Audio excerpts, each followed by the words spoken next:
If you have done any flying, at least commercially in that sense, in the last 23 or so years, you've experienced that about 23 years ago, it seems like right around the advent of 9/11, there became two parts to an airport that didn't necessarily exist before. There is now these days the behind security or beyond the security wall where you can actually get to the airplane, and then there's kind of the rest of the airport. And so if you've done some flying, you know that you can't just walk through quote unquote security without anything, right? There's a process that you go through to get there. And without trying to go into any kind of detail, just in simplistic terms, we could say that you're going to be identified of who you are. They're going to verify and validate that you actually have a flight today and you have reason or cause to be behind security. And then you'll actually then also go through a screening process, you yourself and your stuff. And so there's definitely something that goes on there. And so anybody basically who's inside of the security portion of the airport, if you were to ask them, did you go through security?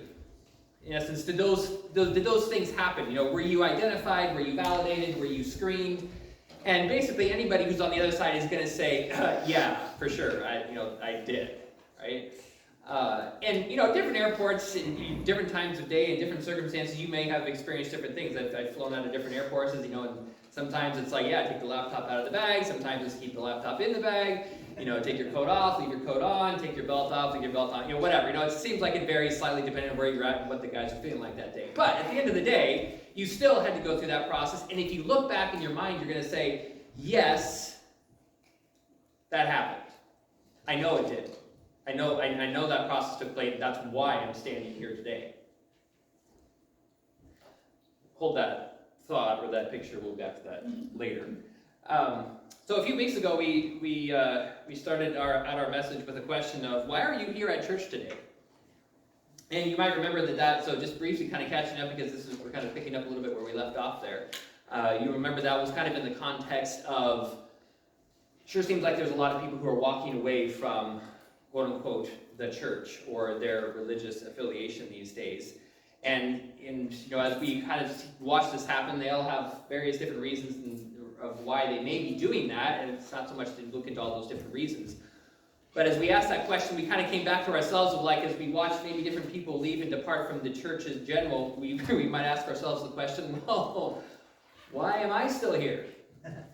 Why am I still hanging around? If there's a bunch of other people leaving, why should I stay?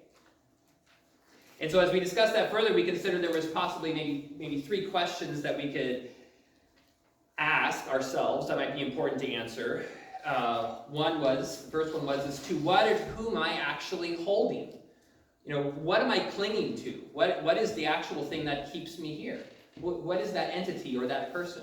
Secondly, for what reasons am I holding to that person or to that entity? Why is it that I would hold to that or grip to that? And then third, to what end or how far will I hold on to that? Or maybe we could rephrase that and say it a little bit differently and say, to what extent will that actually influence my life? At what point, where's the breaking point where I'll say, well, that maybe doesn't matter anymore. So there was these three questions, and we also acknowledged that, there's probably a value in us individually answering these questions for ourselves. Forget for a moment what the right answer to that question should be, and actually just honestly ask ourselves, what actually is the reason? I know what maybe I should say, but what is the actual reason if we peel back the layers of my heart and we say, what keeps me here? How would I answer those questions? So we talked a little bit about that. But then we started down the road then of, what are the right answers to those questions?